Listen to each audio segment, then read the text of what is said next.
നമ്മുടെ ഇന്ത്യയിലുള്ള അസം സംസ്ഥാനത്തെ ഗുവാഹത്തി എന്ന സ്ഥലത്ത് ശ്വേത അഗർവാൾ എന്ന പെൺകുട്ടി കോളേജിൽ പഠിക്കുകയാണ്. ആ പട്ടണത്തിലുള്ള കെ.സി. ദാസ് കൊമേഴ്ഷ്യൽ കോളേജിൽ ഒരു കൊമേഴ്ഷ്യൽ കോഴ്സ് ചെയ്യുന്നു. ശ്വേത അഗർവാളിനെ സംബന്ധിച്ച് സ്കൂൾ കാലം മുതൽ തന്നെ അവളാണ് ടോപ്പർ. അവൾ പഠിത്തത്തിൽ എപ്പോഴും വളരെ ആത്മാർത്ഥത കാണിക്കും. ശ്വേതയുടെ വീട്ടിൽ നിന്നും ഒരു 15 മിനിറ്റ് നടന്നാൽ അവളുടെ കോളേജ് എത്തും. പക്ഷേ ശ്വേതയ്ക്ക് എപ്പോഴെങ്കിലും പരീക്ഷ നടക്കുകയാണെങ്കിൽ ഒരു 45 മിനിറ്റുകൾക്ക് മുൻപ് തന്നെ അവൾ കോളേജിലേക്ക് പോകും. അങ്ങനെ 2017 ഡിസംബർ മാസം 4-ാം തീയതി അവൾക്ക് കോളേജിൽ ഒരു പരീക്ഷയുണ്ടായിരുന്നു. പരീക്ഷാ സമയം രാവിലെ 9:30 മുതൽ 12:30 വരെ. രാവിലെ 8:30 വീട്ടിൽ നിന്നും തിരിക്കുന്നു. ഏകദേശം ഒരു 8:45 കോളേജിലെത്താം. അവളുടെ പാഠങ്ങളെല്ലാം റിവേഴ്സ് ചെയ്യാനായി ഒരു 45 മിനിറ്റ് എടുക്കും. അങ്ങനെ അന്ന് കോളേജിലേക്ക് പോയി. സാധാരണ ഈ പരീക്ഷയൊക്കെ കഴിഞ്ഞ് ഒരു 15 മിനിറ്റ് 20 മിനിറ്റ് മാക്സിമം ഒരു 30 മിനിറ്റിനുള്ളിൽ അവൾ വീട്ടിലെത്തും. എന്നാൽ അന്നത്തെ ദിവസം 2:30 ആയിട്ടും അവൾ വീട്ടിലെത്തിയില്ല. 3 മണിയായിട്ടും എത്തിയില്ല. അമ്മ അവളുടെ ഫോണിൽ വിളിച്ചു നോക്കി. ഫോൺ റിംഗ് ആകുന്നുണ്ട്, പക്ഷെ അവൾ അറ്റൻഡ് ചെയ്യുന്നില്ല. ഇങ്ങനെ വീണ്ടും വീണ്ടും ഫോൺ വിളിച്ചുകൊണ്ടേയിരിക്കുന്നു. 5:30 മണി വരെയും തുടർന്ന് കോൾ ചെയ്തു. ഒരു ഘട്ടത്തിൽ ശ്വേതയുടെ ഫോൺ സ്വിച്ച് ഓഫ് എന്ന് പറയുന്നു. ആ അമ്മയ്ക്കിപ്പോ ഭയമുണ്ടാകാൻ തുടങ്ങി. മകൾ തന്നോട് പറയാതെ എവിടെയും പോകില്ലല്ലോ എന്ന ഒരു ചിന്ത വരാൻ തുടങ്ങി. അവൾ എവിടേക്ക് പോയിട്ടുണ്ടാകും? അവൾക്ക് എന്ത് സംഭവിച്ചിട്ടുണ്ടാകും? എന്ത് ചെയ്യണമെന്നറിയില്ല. ഭർത്താവിനോട് പറയണോ? പോലീസിനോട് പോകണോ? ഇങ്ങനെ വല്ലാത്ത ചിന്തകൾ മനസ്സിൽ കടന്നു വന്ന സമയത്ത് അവളുടെ അമ്മയുടെ നമ്പറിലേക്ക് ഒരു കോൾ വന്നു. ആ കോൾ ആ കുടുംബത്തിന്റെ ജീവിതം മുഴുവനും മാറ്റിമറിച്ചു.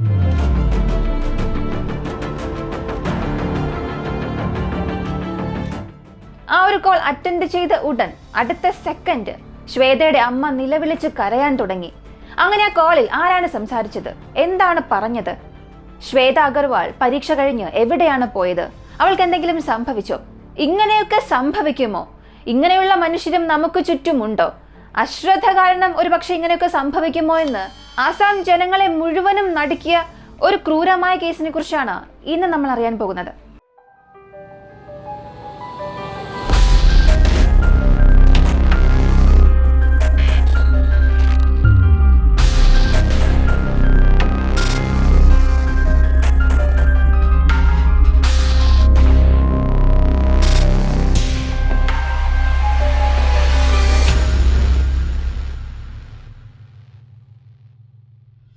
ശ്വേതയുടെ അമ്മയ്ക്ക് ഫോൺ വിളിച്ച ആ വ്യക്തി ശ്വേതയുടെ കൂടെ പഠിക്കുന്ന ഗോവിന്ദ് എന്ന കുട്ടിയാണ്. അവൻ ഫോൺ വിളിച്ച് ഭയന്നുകൊണ്ടിരുന്ന അമ്മയോട് പറഞ്ഞത്, ആന്റി, നിങ്ങൾ പെട്ടെന്ന് തന്നെ എൻ്റെ വീട്ടിലേക്ക് വരണമെന്ന് പറഞ്ഞു. എന്ത് പറ്റിയെന്ന് ചോദിച്ചപ്പോൾ, എൻ്റെ വീട്ടിൽ വെച്ച് നിങ്ങളുടെ മകൾ ശ്വേത ആത്മഹത്യ ചെയ്തു എന്നാണ് പറഞ്ഞത്.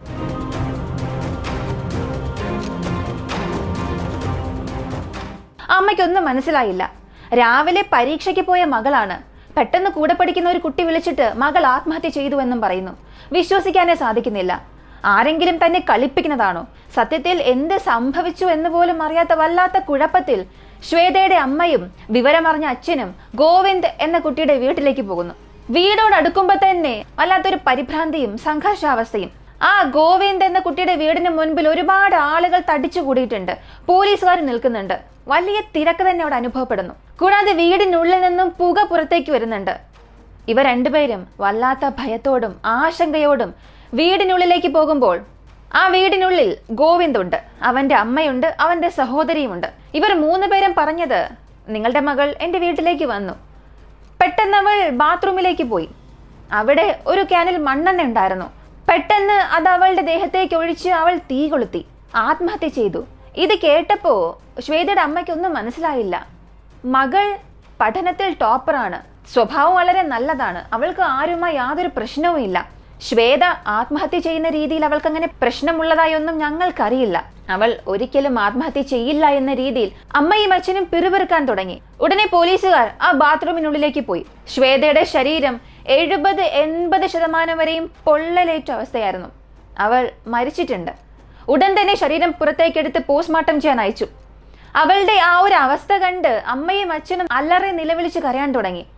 ഗോവിന്ദിന്റെ വീട്ടിൽ വെച്ച് ശ്വേതയ്ക്ക് എന്ത് സംഭവിച്ചു എന്ന് അറിയുന്നതിന് മുൻപ് ആദ്യം ശ്വേത ആരാണ്, ഗോവിന്ദ് എന്ന വ്യക്തി, ഇവർക്ക് 2 പേർക്കും ഇടയിൽ എന്താണ് ബന്ധം എന്നുള്ളത് പോലീസ് അന്വേഷിക്കാൻ തുടങ്ങി. അതിൽ ശ്വേതയെക്കുറിച്ച് അന്വേഷിക്കുമ്പോൾ ചെറിയ പ്രായം മുതലേ പഠിത്തത്തിൽ അവൾക്ക് ഒരുപാട് താല്പര്യമുണ്ടായിരുന്നു. സ്കൂൾ പഠിക്കുന്ന കാലം മുതലേ ഒരു ചാർട്ടേഡ് അക്കൗണ്ടന്റ് ആകണം എന്നുള്ള രീതിയിൽ അവൾ കഠിനാധ്വാനം ചെയ്ത് പഠിക്കാൻ തുടങ്ങി. +2 സ്റ്റേറ്റ് ലെവൽ അവൾ 1-ാം റാങ്ക് നേടി. അപ്പോൾ തന്നെ അവളുടെ ഫോട്ടോ ന്യൂസ് പേപ്പറിലും മാധ്യമങ്ങളിലും ഒക്കെ വന്നായിരുന്നു. അതുകൊണ്ട് തന്നെ ഏകദേശം എല്ലാ ആളുകൾക്കും അവളെ പരിചയമായിരുന്നു. അങ്ങനെ +2 അവസാനിച്ചു. അവൾക്ക് CAയിൽ ഒരുപാട് താല്പര്യമുള്ളത് കൊണ്ട് KC ദാസ് കൊമേഴ്ഷ്യൽ കോളേജിൽ അവൾ ജോയിൻ ചെയ്തു. അവിടെയാണ് ഗോവിന്ദ് എന്ന വ്യക്തിയെ പരിചയപ്പെടുന്നത്. രണ്ടുപേരും നല്ല സുഹൃത്തുക്കളായി. സാധാരണ കോളേജിൽ പഠിക്കുന്ന സമയത്ത് ആർട്ടിക്കിൾഷിപ്പ് എന്ന ഒരു പ്രോഗ്രാം ചെയ്യും. ഒരു കമ്പനിയിൽ ചെന്ന് താൽക്കാലികമായി ആർട്ടിക്കിൾഷിപ്പ് എന്ന പ്രോജക്റ്റ് ചെയ്താൽ മാത്രമേ അവർക്ക് CA എന്ന പ്രോഗ്രാമിൽ പാസ്സാകാൻ സാധിക്കൂ. അങ്ങനെ ആർട്ടിക്കിൾഷിപ്പ് വളരെ നിർബന്ധമായതുകൊണ്ട് ഒരു ചെറിയ സംഘടനയിൽ ശ്വേത അത് ചെയ്തുകൊണ്ടിരിക്കുന്നു. അതേ സംഘടനയിലാണ് ഗോവിന്ദ് എന്ന ഈ സുഹൃത്തും അവന്റെ പ്രോജക്റ്റ് ചെയ്യുന്നത്. ഞാൻ ഇതിനകം തന്നെ പറഞ്ഞു, ശ്വേത നന്നായി തന്നെ പഠിക്കും, പെട്ടെന്ന് എല്ലാ കാര്യങ്ങളും മനസ്സിലാക്കിയെടുക്കും, അറിയാത്ത കാര്യങ്ങൾ പോലും അവൾ പഠിച്ച് മനസ്സിലാക്കും. പക്ഷെ ഗോവിന്ദ് ഒരല്പം ആവറേജ് സ്റ്റുഡന്റ് ആണ്, പല കാര്യങ്ങളും അവന് മനസ്സിലാകില്ല. രണ്ടുപേരും നല്ല സുഹൃത്തുക്കളായതുകൊണ്ട് ഗോവിന്ദിന് എന്തെങ്കിലും സംശയം വന്നാൽ അത് ശ്വേതയോടാണ് ചോദിക്കുക. ശ്വേതയും ഏതൊരു മടിയും കൂടാതെ എല്ലാം മനസ്സിലാക്കി കൊടുക്കും. ഒരു ഗ്രൂപ്പ് സ്റ്റഡി പോലെ അവർ അത് ചെയ്യാറുണ്ട്. ഗോവിന്ദിന്റെ വീട്ടിലാണ് ഇവരിരുന്ന് ഈ ഒരു സ്റ്റഡീസ് ചെയ്യുന്നത്. അവരുടെ വീടിന്റെ ലിവിംഗ് റൂമിൽ ഇരുന്ന് രണ്ടുപേരും ശ്രദ്ധയോടുകൂടി പഠിക്കുന്നത് ഗോവിന്ദിന്റെ അമ്മ തന്നെ പലപ്പോഴും കണ്ടിട്ടുണ്ട്. അതുകൊണ്ട് ശ്വേത ഗോവിന്ദിന്റെ വീട്ടിലേക്ക് വന്നു പോകുന്നത് ഒരു സാധാരണ കാര്യമായി മാറി. അതിൽ ആരും ഒരു തെറ്റായ കണ്ണോടുകൂടി കണ്ടില്ല. അതുപോലെ തന്നെ 2017 ഡിസംബർ മാസം 4-ാം തീയതി ഗോവിന്ദ് ശ്വേതയോട് പരീക്ഷ കഴിഞ്ഞ് എന്റെ വീട്ടിലേക്കൊന്ന് വരാമോ, എനിക്ക് കുറെ കാര്യങ്ങൾ അറിയില്ല, എല്ലാം ഒന്ന് റിവേഴ്സ് ചെയ്യണം എന്നും പറഞ്ഞു. ശരിയെന്ന് പറഞ്ഞ ശ്വേതയെ ഗോവിന്ദ് അവന്റെ ബൈക്കിൽ അവന്റെ വീട്ടിലേക്ക് കൊണ്ടുപോയി. അങ്ങനെ രണ്ടുപേരും ഒരുമിച്ച് കോളേജിൽ നിന്നും പുറത്തേക്ക് പോയത് ഒരുപാട് പേർ കണ്ടിരുന്നു. ഗോവിന്ദ് ശ്വേതയെ ബൈക്കിൽ കൊണ്ടുപോയതും ഗോവിന്ദിന്റെ വീട്ടിലേക്ക് അവർ കയറുന്നതും അയൽവാസികളും കണ്ടിരുന്നു. അപ്പൊ ഗോവിന്ദ് പറഞ്ഞ സ്റ്റേറ്റ്മെന്റും ഈ ദൃക്സാക്ഷികൾ പറഞ്ഞ കാര്യങ്ങളും എല്ലാം ഒരുപോലെ തന്നെ മാച്ച് ആകുന്നുണ്ട്. എന്നാൽ ശ്വേത വീടിനുള്ളിലേക്ക് പോയതിനു ശേഷം എന്ത് സംഭവിച്ചു എന്നുള്ളതിന് ആരാണ് ഉത്തരം പറയേണ്ടത്? ഗോവിന്ദ് തന്നെ മറുപടി പറയണം. ഗോവിന്ദ് പറഞ്ഞത് എപ്പോഴത്തെയും പോലെ ഗ്രൂപ്പ് സ്റ്റഡിക്ക് വേണ്ടി വീട്ടിലേക്ക് വന്നു. ഞങ്ങൾ പഠിച്ചുകൊണ്ടിരിക്കുമ്പോൾ അന്ന് ശ്വേത വളരെ സ്ട്രെസ് ആയിരുന്നു. ബാത്റൂമിലേക്ക് പോകണം എന്ന് പറഞ്ഞ് അവൾ പോയി. പക്ഷേ അകത്തേക്ക് പോയി അവൾ പെട്ടെന്ന് അലറി നിലവിളിക്കുന്ന ശബ്ദമായിരുന്നു കേട്ടത്. ഞങ്ങളുടെ ബാത്റൂമിനുള്ളിൽ എപ്പോഴും ഒരു മണ്ണെണ്ണ ക്യാൻ വച്ചിരിക്കാറുണ്ട്. അതൊഴിച്ച് തീ കൊളുത്തി അവൾ ആത്മഹത്യ ചെയ്തു. എന്നാൽ അവൾ എന്തുകൊണ്ട് അങ്ങനെ ചെയ്തു എന്ന് എനിക്കറിയില്ല. ഇതാണ് സംഭവിച്ചത്. അതിനുശേഷം ഞാൻ അവളുടെ അമ്മയ്ക്ക് ഫോൺ വിളിച്ച് കാര്യം പറഞ്ഞുവെന്ന് ഗോവിന്ദ് പോലീസിനോട് പറഞ്ഞു. സാധാരണ ഒരു കൊലപാതകമായാലും ആത്മഹത്യയായാലും എന്തു തന്നെ ആകട്ടെ, അതിന് ശക്തമായ ഒരു കാരണം ഉണ്ടാകണം. ഒരാളെ കൊല്ലുന്നതിന് എന്തെങ്കിലും ഒരു മോട്ടീവ് ഉണ്ടെങ്കിൽ കൊല്ലും. ആത്മഹത്യ ചെയ്യുന്നതിനും ഒരാൾക്ക് സ്ട്രോങ് ആയ മോട്ടീവ് ഉണ്ടാകണം. അപ്പൊ ശ്വേത ആത്മഹത്യ ചെയ്തു എന്നുണ്ടെങ്കിൽ അതിന് ശരിയായ ഒരു കാരണം ഉണ്ടാകണം. ഇനി അവൾ ആത്മഹത്യ തന്നെ ചെയ്യണം എന്നവൾക്ക് ഉറപ്പുണ്ടായിരുന്നെങ്കിൽ അത് എവിടെയെങ്കിലും ചെയ്യാമായിരുന്നു. കോളേജിലേക്ക് പോകുന്ന വഴിയോ വരുന്ന വഴിയോ അല്ലെങ്കിൽ അവളുടെ വീട്ടിലോ എവിടെ വേണമെങ്കിലും ചെയ്യാം. എന്തുകൊണ്ട് തന്റെ സുഹൃത്തിന്റെ വീട്ടിൽ തന്നെ പോയി അവനെ സഹായിക്കാൻ പോയിട്ട് അവന്റെ ബാത്റൂമിൽ തന്നെ ചെന്ന് ആത്മഹത്യ ചെയ്യണം? അതും ആ വീടിന്റെ ബാത്റൂമിനുള്ളിൽ മണ്ണെണ്ണയുള്ളത് അവൾക്ക് എങ്ങനെ അറിയാം? ഇങ്ങനെ പല സംശയങ്ങൾ പോലീസിന് വരാൻ തുടങ്ങി. പോലീസിന്റെ സംശയത്തെ വീണ്ടും ബലപ്പെടുത്തുന്ന രീതിയിൽ അവളുടെ അച്ഛനും അമ്മയും പറഞ്ഞത്, ഞങ്ങളുടെ മകൾ ആത്മഹത്യ ചെയ്യാൻ യാതൊരു സാധ്യതയും ഇല്ല. അങ്ങനെ ഗോവിന്ദിന്റെ വീട് പരിശോധിക്കുമ്പോൾ ശ്വേതയുടെ ഒരു ഹാൻഡ് ബാഗ് കണ്ടെത്തുന്നു. ആ ഹാൻഡ് ബാഗിനുള്ളിൽ ഒരു ടിഷ്യൂ ഉണ്ടായിരുന്നു. ആ ടിഷ്യൂ പേപ്പറിൽ സംശയാസ്പദമായ ചില വാക്കുകൾ എഴുതിയിരുന്നു. അതിൽ അങ്ങനെ എഴുതിയിരുന്നത്, നീ ഞാനുമായുള്ള ബന്ധം അവസാനിപ്പിക്കുകയാണെങ്കിൽ നിന്റെ ജീവിതത്തിൽ നീ ഒരു വലിയ ദുഃഖം നേരിടേണ്ടി വരും. അതിനാൽ എല്ലാത്തിനും തയ്യാറായിരിക്കുക എന്ന രീതിയിൽ ഒരു ഭീഷണി സ്വരത്തിലായിരുന്നു അത് എഴുതിയിരുന്നത്. ആ കൈയക്ഷരം കാണുമ്പോൾ അത് തീർച്ചയായും ശ്വേതയുടെ ഹാൻഡ് റൈറ്റിംഗ് അല്ല എന്ന് മനസ്സിലായി. അപ്പോ ശ്വേതയെ ആരോ ഒരാൾ പ്രണയിക്കാൻ നിർബന്ധിച്ചിട്ടുണ്ടാകാം, അല്ലെങ്കിൽ മറ്റേതെങ്കിലും ഒരു കാര്യത്തിന് അവളെ ഭീഷണിപ്പെടുത്തിയിട്ടുണ്ടാകണം. ആ ബന്ധം ശ്വേത അവസാനിപ്പിക്കാൻ ശ്രമിച്ചപ്പോൾ അയാൾ ഭീഷണിപ്പെടുത്തുന്ന രീതിയിൽ ഇത് എഴുതിയിരിക്കാമെന്ന് സംശയിച്ച പോലീസ് ഗോവിന്ദിനെ ആദ്യം സംശയിക്കാൻ തുടങ്ങി. ആ ടിഷ്യൂ പേപ്പറിൽ എഴുതിയിരുന്ന അക്ഷരങ്ങൾ സത്യത്തിൽ ഗോവിന്ദ് എഴുതിയതാണോ എന്ന് അറിയാനായി ഒരു ഹാൻഡ് റൈറ്റിംഗ് എക്സ്പേർട്ടിനെ വിളിച്ചുകൊണ്ടുവരുന്നു. പക്ഷെ അവരെ കൊണ്ട് ഉറപ്പിച്ച് പറയാൻ സാധിക്കില്ല. ഏകദേശം ഒരു 80% ഇത് ഗോവിന്ദിന്റെ കൈയക്ഷരമാണെന്നും പറഞ്ഞു. പക്ഷെ 100% അവരെ കൊണ്ടത് പറയാൻ സാധിച്ചില്ല. ഇപ്പോ പോലീസിന്റെ പൂർണ്ണ സംശയം ഗോവിന്ദിലേക്ക് വന്നതുകൊണ്ട് ആ സംശയം വീണ്ടും വർദ്ധിപ്പിക്കുന്ന രീതിയിൽ മറ്റൊരു ദൃക്സാക്ഷി ഈ കേസിനുള്ളിലേക്ക് വരുന്നു. ഗോവിന്ദിന്റെ വീടിനടുത്ത് പങ്കജ് എന്ന ഒരു മെക്കാനിക് ഉണ്ട്. അയാൾ പോലീസിനോട് നേരിട്ട് വന്നൊരു കാര്യം പറഞ്ഞു. ശ്വേത എന്നാണോ കൊല്ലപ്പെട്ടത് അന്നത്തെ ദിവസം വൈകുന്നേരം 6 മണിക്ക് ഗോവിന്ദ് ഒരു ചാക്കിൽ എന്തോ എടുത്തുകൊണ്ട് അവന്റെ വീട്ടിൽ നിന്നും അവന്റെ അച്ഛന്റെ ഫാക്ടറിയെ നോക്കി ബൈക്കിൽ പോവുകയായിരുന്നു. അപ്പോൾ വഴിയിൽ വെച്ച് എന്നെ കണ്ടിരുന്നു. ഞങ്ങൾ നല്ല സുഹൃത്തുക്കളാണ്, അതുകൊണ്ട് സംസാരിച്ചു.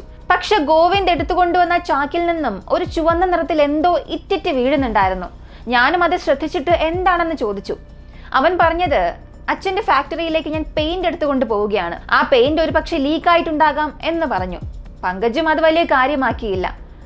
ഒരു അരമണിക്കൂർ കഴിഞ്ഞ് ഗോവിന്ദ് അതേ വണ്ടിയിൽ തിരികെ അവന്റെ വീട്ടിലേക്ക് വന്നു. പക്ഷെ അപ്പോഴും അവന്റെ ആ ബൈക്കിൽ ആ ചാക്കുണ്ടായിരുന്നു. അപ്പോഴും ആ ചാക്കിൽ നിന്നും ആ ചുവന്ന നിറത്തിലുള്ള എന്തോ ഒന്ന് ഇറ്റിറ്റ് വീഴുന്നുണ്ടായിരുന്നു. അപ്പോഴും പങ്കജ് അവനോട് ചോദിച്ചു, ചാക്ക് നീ ഫാക്ടറിയിൽ വച്ചില്ല എന്ന്. അവൻ പറഞ്ഞത്, ഇല്ല, ഞാൻ മാറി എടുത്തുകൊണ്ടുവന്നു, അതുകൊണ്ട് വീട്ടിൽ തിരികെ വയ്ക്കാൻ വന്നു എന്നും പറഞ്ഞു. ഇങ്ങനെയായിരുന്നു പങ്കജ് പോലീസിനോട് പറഞ്ഞത്. ഇത് പോലീസിന് വീണ്ടും സംശയത്തിന് കാരണമായി. സത്യത്തിൽ ഗോവിന്ദ് ഈ ഒരു കേസിൽ കുറ്റവാളിയാണെങ്കിൽ അവൻ ആ ചാക്കിൽ കൊണ്ടുപോയ വസ്തു എന്തായിരിക്കും?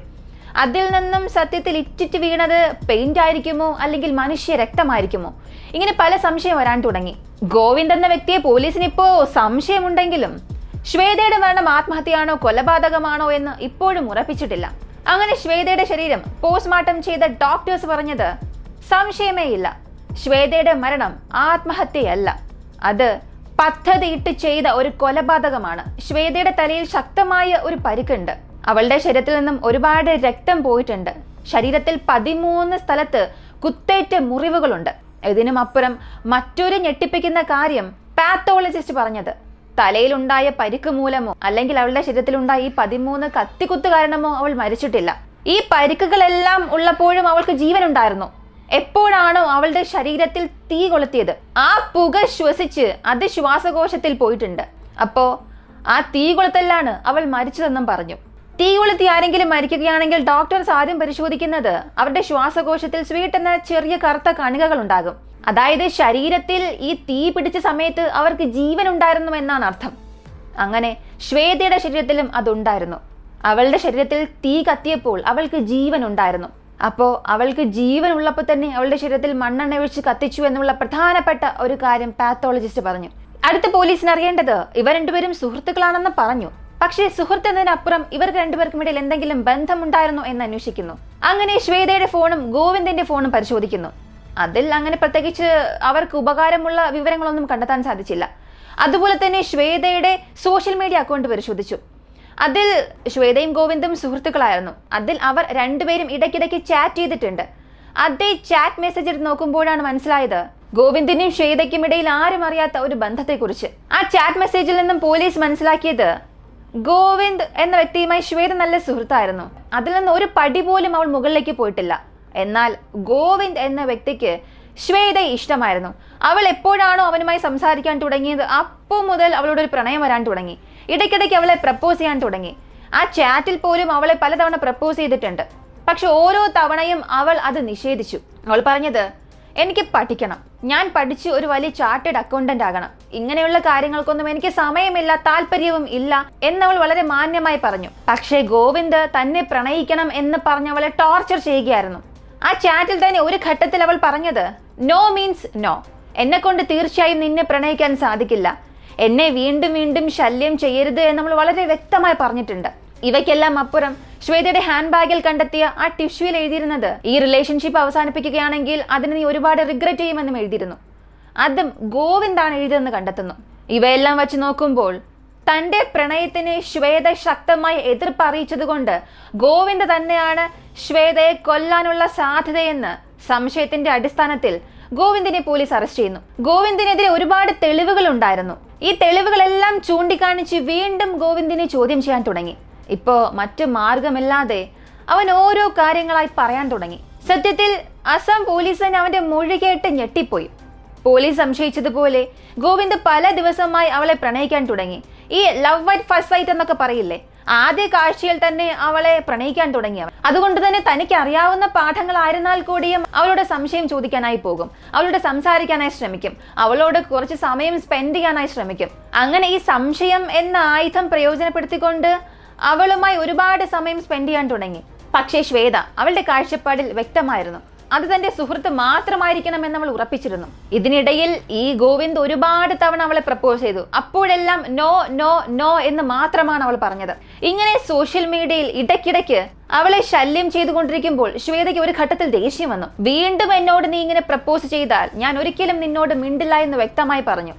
അതുകൊണ്ട് കുറച്ചു ദിവസത്തേക്ക് പിന്നെ അവൻ ഒന്നും പറയാൻ പോയില്ല. അങ്ങനെ 2017 ഡിസംബർ മാസം 4-ാം തീയതി എനിക്കൊരു സംശയമുണ്ട്, വീട്ടിലേക്ക് വരാമോ എന്ന് കള്ളം പറഞ്ഞു വിളിച്ചു. വീട്ടിലേക്ക് വന്ന് ലിവിംഗ് റൂമിലിരുന്ന് രണ്ടുപേരും പഠിച്ചുകൊണ്ടിരുന്നു.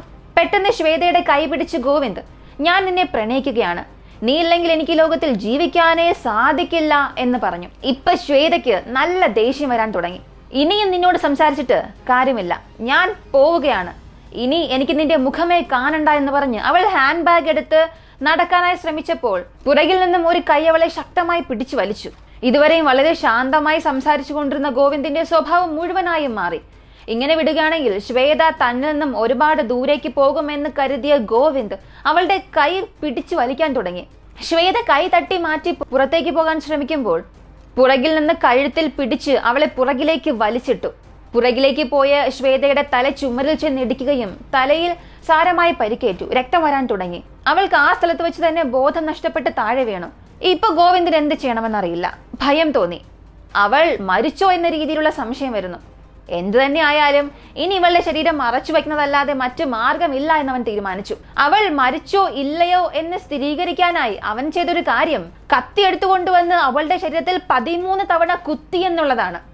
അതും അവൾക്ക് ജീവൻ ഉണ്ടോ എന്നറിയാനാണ്. എന്നാൽ അത്രയേറെ ആഴത്തിലുള്ള ഒരു അബോധാവസ്ഥയിലായിരുന്നത് കൊണ്ട് തന്റെ ശരീരത്തിൽ കത്തി കുത്തിക്കയറുന്നത് പോലും അവളെ കൊണ്ട് അറിയാൻ സാധിച്ചില്ല. ഇപ്പോ ആ വീട്ടിൽ എവിടെ നോക്കിയാലും രക്തം തെറിക്കുന്നു. ശ്വേത മരിച്ചുവെന്ന് ഇപ്പോ അവൻ തീരുമാനിച്ചു. വീട്ടിൽ നിന്നും ഒരു ചാക്ക് എടുത്തു കൊണ്ടുവന്ന് ശരീരം ആ ചാക്കിനുള്ളിലേക്ക് ഇട്ടു. പുറത്ത് ജോലിക്ക് പോയ അമ്മയോ സ്കൂളിലേക്ക് പോയ തന്റെ സഹോദരി എപ്പോ വേണമെങ്കിലും വീട്ടിലേക്ക് തിരികെ വരാം. അതിനു മുൻപ് ശ്വേതയുടെ ശരീരം എവിടെയെങ്കിലും ഡിസ്പോസ് ചെയ്യണം. പിന്നീട് ലിവിംഗ് റൂമിലുള്ള രക്തമെല്ലാം വൃത്തിയാക്കണം. അങ്ങനെ ചാക്കിൽ കെട്ടി അവളുടെ ശരീരം ബൈക്കിൽ എടുത്തുകൊണ്ടു പോകുമ്പോഴാണ് മെക്കാനിക്കായ പങ്കജ് കണ്ടത്. ശ്വേതയുടെ ശരീരത്തിൽ നിന്ന് വന്ന രക്തം ആ ചാക്കിലൂടെ പുറത്തേക്ക് ഇറ്റിറ്റ് വീഴാൻ തുടങ്ങി. മാലിന്യ കൂമ്പാരത്തിൽ അവളുടെ ശരീരം വലിച്ചെറിയാമെന്നായിരുന്നു അവൻ ചിന്തിച്ചത്. ആ സെക്കൻഡായിരുന്നു അവന്റെ അമ്മ ഫോണിൽ അവനെ വിളിച്ചത്. കോൾ അറ്റൻഡ് ചെയ്ത് അവനോട് അമ്മ ചോദിച്ചത്, ഞാൻ ഇപ്പോഴാണ് വീട്ടിലേക്ക് വന്നത്, എന്തിനാണ് ഈ മുറി മുഴുവനും ഇത്രയേറെ രക്തം, ആരുടെ രക്തമാണിതെന്ന് ചോദിക്കുമ്പോൾ നടന്ന എല്ലാ സംഭവങ്ങളും ഇപ്പൊ ഗോവിന്ദ് അമ്മയോട് പറയാൻ തുടങ്ങി. അമ്മ എന്താണ് ചെയ്യേണ്ടത്? മകനെ പോലീസിൽ സറണ്ടർ ആകാൻ ആവശ്യപ്പെടണമായിരുന്നു. പക്ഷേ പോലീസിന്റെ പക്കൽ നിന്നും മകനെ രക്ഷിക്കാൻ ആ അമ്മ ശ്രമിച്ചു. ശ്വേതയുടെ ശരീരം നീ ഇങ്ങനെ അവിടെയും ഇവിടെയും വലിച്ചെറിയണ്ട, പോലീസ് നിന്നെ പെട്ടെന്ന് കണ്ടെത്തും. അവൾ അവസാനമായി നമ്മുടെ വീട്ടിലേക്കല്ലേ വന്നത്, അതുകൊണ്ട് നീ അരുതാത്തൊന്നും ചെയ്യരുത്. നീ ഒരു കാര്യം ചെയ്യും, ശരീരം നീ നേരെ വീട്ടിലേക്ക് തന്നെ കൊണ്ടുപോയെന്ന് അമ്മ പറഞ്ഞു. അതുകൊണ്ടാണ് അവൻ തിരികെ ആ ചാക്ക് വീട്ടിലേക്ക് കൊണ്ടുവരുന്നു. അപ്പോഴും മെക്കാനിക്കായി പങ്കജ് കാണുന്നു. വീടിനുള്ളിലേക്ക് കയറി. സഹോദരിയും അപ്പൊ തന്നെ സ്കൂളിൽ നിന്ന് വന്നു. അങ്ങനെ സഹോദരി, ഗോവിന്ദ്, അമ്മ 3 പേരും ശ്വേതയുടെ ശരീരം ബാത്റൂമിനുള്ളിലേക്ക് കൊണ്ടുപോയി. മണ്ണെണ്ണ ഒഴിച്ച് കൊളുത്താനും തുടങ്ങി. പിന്നീട് ആ ലിവിംഗ് റൂമിലെ രക്തമെല്ലാം തുടച്ചു മാറ്റാൻ തുടങ്ങി. എന്നാൽ ബാത്റൂമിൽ നിന്നും അത്രയേറെ പുക വന്നപ്പോഴാണ് തൊട്ടടുത്തുള്ള അയൽവാസികളെല്ലാം ഫയർഫോഴ്സിനും പോലീസിനും വിവരമറിയിച്ചു. അങ്ങനെയാണ് പോലീസ് അവിടെ എത്തിയത്. ഈ സമയം മറ്റു മാർഗമില്ലാതെ ശ്വേത ഞങ്ങളുടെ വീട്ടിലേക്ക് വന്നു, അവൾ ബാത്റൂമിനുള്ളിലേക്ക് പോയി ആത്മഹത്യ ചെയ്തു എന്നുള്ള ഒരു കഥയുണ്ടാക്കാൻ തുടങ്ങി. സത്യമെല്ലാം പുറത്തു വന്നപ്പോൾ ഈ കേസ് ജനങ്ങൾക്കിടയിൽ വലിയ ചർച്ചാ വിഷയമായി. ജനങ്ങളെല്ലാം തെരുവിലിറങ്ങി പ്രതിഷേധിക്കാൻ തുടങ്ങി.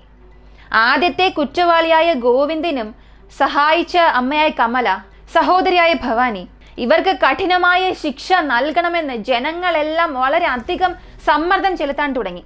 അങ്ങനെ ഒരു ഘട്ടത്തിൽ സർക്കാരിനെ സമ്മർദ്ദം താങ്ങാനാകാതെ അതിവേഗ കോടതിയിലേക്ക് ഈ ഒരു കേസിനെ മാറ്റി.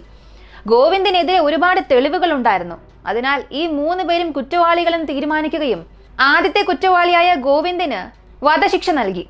ഈ കൊലപാതകത്തിന് കൂട്ടുനിന്ന് സഹായിച്ച അമ്മയ്ക്കും അവന്റെ സഹോദരിക്കും ജീവപര്യന്തം ശിക്ഷ വിധിച്ചു. 2019 ഈ ഒരു വിധി വന്നത്. എന്നാൽ ഗോവിന്ദ് തനിക്ക് നൽകിയ ഈ ഒരു വിധിയെ എതിർത്ത് പല തവണ അപ്പീൽ നൽകുന്നു. 2022 വർഷം വീണ്ടും ഈ ഒരു കേസ് ഹൈക്കോടതിയിലേക്ക് വരുന്നു.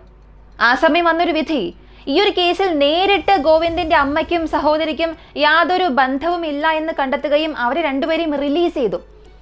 ഇനി വധശിക്ഷ നൽകപ്പെട്ട ആദ്യത്തെ കുറ്റവാളിയായ ഗോവിന്ദിന്റെ ശിക്ഷയെ കുറയ്ക്കുകയും ആ മരണശിക്ഷ ജീവപര്യന്തമാക്കി മാറ്റി. ഈ ഒരു വിധി ജനങ്ങളെ കൊണ്ട് അംഗീകരിക്കാനേ സാധിച്ചില്ല. വീണ്ടും പ്രതിഷേധമുയരാൻ തുടങ്ങി. ജനങ്ങൾക്ക് വലിയ ദേഷ്യത്തിനും അമർഷത്തിനും കാരണമായി. അവരുടെ ദേഷ്യം അവന് കിട്ടിയ വധശിക്ഷ ജീവപര്യന്തമാക്കി കുറച്ചതല്ല, ഇതേ കൊലപാതകത്തിനെ സഹായിച്ച, ശരീരം മറച്ചുവെക്കാൻ സഹായിച്ച, അല്ലെങ്കിൽ തീ കൊളുത്തി നശിപ്പിക്കാൻ സഹായിച്ച അവന്റെ അമ്മയെയും സഹോദരിയെയും വെറുതെ വിട്ടു എന്നുള്ളതാണ്. നിങ്ങൾ തന്നെ ഒന്ന് ചിന്തിച്ചു നോക്കുക. ഈ കേസ് ആദ്യം മുതൽ അവസാനം വരെയും കണ്ടവർക്ക് എപ്പോഴും തോന്നുന്ന ഒരു സംശയമായിരിക്കും. എനിക്കും അതേ സംശയം തോന്നി. ശ്വേതയുടെ മരണം സംഭവിച്ചത് തലയിൽ പരിക്കേറ്റത് കൊണ്ടോ ശരീരത്തിൽ കുത്തേറ്റത് കൊണ്ടോ അല്ല. എപ്പോഴാണോ ശരീരത്തിൽ മണ്ണെണ്ണ ഒഴിച്ച് തീ കൊളുത്തിയത് അപ്പോഴാണ് മരിച്ചത്. അങ്ങനെയാണെങ്കിൽ അവളുടെ ശരീരത്തിൽ ഈ മണ്ണെണ്ണയൊഴിച്ച് തീ കൊളുത്തിയത് ആരാണ്? ഗോവിന്ദ്, അവന്റെ അമ്മ, അവന്റെ സഹോദരി. ഈ 3 പേരും ചേർന്നാണ് അത് ചെയ്തത്. അതിന് പോസ്റ്റ്മോർട്ടം റിപ്പോർട്ട് തന്നെ വലിയ തെളിവാണ് അവൾ അങ്ങനെയാണ് മരിച്ചത് എന്ന്. അപ്പോ അവളുടെ അമ്മയും സഹോദരിയും ഈ കൊലപാതകത്തിന് സഹായിച്ചു എന്നതിനപ്പുറം അവർക്കും ഈ ഒരു കൊലപാതകത്തിൽ ഏറ്റവും വലിയ പങ്കുണ്ടായിരുന്നു. അതാണ് സത്യം. അങ്ങനെയാണെങ്കിൽ ഈ 3 പേരെയും കുറ്റവാളികളായി കരുതുകയും ഇവർക്ക് സമമായ ജീവപര്യന്തം അല്ലെങ്കിൽ വധശിക്ഷ തന്നെ നൽകിയിട്ടുണ്ടാകണം. അവന്റെ അമ്മയ്ക്കും സഹോദരിക്കും യാതൊരു ശിക്ഷയും നൽകാതെ പുറത്തുവിട്ടത് ഒരു തെറ്റായ വിധി തന്നെയാണ്. ഒട്ടനവധി സ്വപ്നങ്ങളോടുകൂടി ജീവിച്ച ഒരു പെൺകുട്ടിയെ സ്വാർത്ഥ താല്പര്യങ്ങൾക്ക് വേണ്ടി ഒരു കുടുംബം തന്നെ ചേർന്ന് കൊന്നു.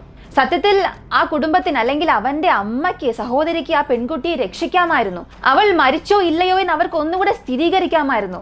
മരിച്ചില്ല എന്ന് ഉറപ്പുവരുമ്പോൾ അവർക്ക് അവളെ ആശുപത്രിയിലേക്ക് കൊണ്ടുപോകാമായിരുന്നു. എന്നാൽ അങ്ങനെ ഒന്നും ഇവിടെ സംഭവിച്ചില്ല. ഇവിടെ ശ്വേത ചെയ്തത് ഒരേ ഒരു തെറ്റ് മാത്രമാണ്. ഒരുപാട് തവണ തന്നെ പ്രപ്പോസ് ചെയ്തു, താൻ ഇല്ല എന്ന് പറഞ്ഞു. എന്നിട്ട് പോലും അവൻ വീണ്ടും കൂട്ടുകൂടാൻ വന്നു, സംസാരിക്കാൻ ശ്രമിച്ചു, വീണ്ടും പഴയതുപോലെ തന്നെ തുടർന്നു. അപ്പോ അവന്റെ തെറ്റായ ഉദ്ദേശത്തെക്കുറിച്ച് അവൾ മനസ്സിലാക്കേണ്ടതായിരുന്നു. പക്ഷെ അപ്പോഴും അവന്റെ ആവശ്യങ്ങളെല്ലാം അംഗീകരിച്ചുകൊണ്ട് അവൾ അവന്റെ വീട്ടിലേക്ക് തന്നെ പോയി. അതാണ് ശ്വേത ചെയ്ത ഏറ്റവും വലിയ തെറ്റ്. ഒരാൾ നമ്മളോട് പെരുമാറുന്ന രീതി നമുക്ക് മനസ്സിലാവുകയാണെങ്കിൽ, അത് നമുക്ക് ഇഷ്ടപ്പെട്ടില്ല എന്നുണ്ടെങ്കിൽ പിന്നെ നമ്മൾ അവിടെ നിൽക്കാൻ പാടില്ല. ആ ഒരു ബന്ധം അവിടെ വെച്ച് തന്നെ അവസാനിപ്പിക്കുക. ഇല്ലെങ്കിൽ ഇങ്ങനെയുള്ള പല അബദ്ധങ്ങൾ സംഭവിച്ചേക്കാം. താൻ നോ പറഞ്ഞിട്ടും അവൻ കേൾക്കാതായപ്പോൾ തന്റെ വീട്ടുകാരോട് പറയാമായിരുന്നു, കോളേജിൽ പറയാമായിരുന്നു. അവൾക്ക് മറ്റൊരുപാട് ഓപ്ഷൻസ് ഉണ്ടായിരുന്നു. അവൾ അതൊന്നും ചെയ്തില്ല. സത്യം പറഞ്ഞാൽ അവൾ അവനെ വിശ്വസിച്ചു. തന്നെ കൊല്ലാനുള്ള ഒരു ഘട്ടത്തിലേക്ക് ഗോവിന്ദ് എത്തുമെന്ന് അവൾ സ്വപ്നത്തിൽ പോലും ചിന്തിച്ചില്ല. അവസാനം അവളുടെ വിശ്വാസം തന്നെയാണ് അവളുടെ ജീവിതത്തെയും നശിപ്പിച്ചത്. ഇവിടെ നോ എന്ന് പറഞ്ഞാൽ നോ തന്നെയാണ്. പുരുഷന്മാരുടെ സ്വാർത്ഥതയ്ക്കും അവരുടെ ആഗ്രഹങ്ങൾക്കും അവരുടെ നിർബന്ധത്തിനും വഴങ്ങിക്കൊടുക്കേണ്ട ഒരു ഉപകരണം അല്ല സ്ത്രീ. അതേ കാര്യം തന്നെയാണ് പുരുഷന്മാർക്കും. ഈ ഒരു കേസിനെ കുറിച്ചുള്ള നിങ്ങളുടെ അഭിപ്രായം എന്താണെന്നുള്ളത് കമന്റിൽ പറയുക. വീഡിയോ ഇഷ്ടമായാൽ ലൈക്ക് ചെയ്യുക, ഷെയർ ചെയ്യുക. ഇവർക്ക് നൽകിയ ഈ ഒരു വിധി, ഇതിനെക്കുറിച്ചുള്ള നിങ്ങളുടെ അഭിപ്രായം കമന്റിൽ പ്രതീക്ഷിക്കുന്നു. മറ്റൊരു വീഡിയോയുമായി വീണ്ടും കാണാം.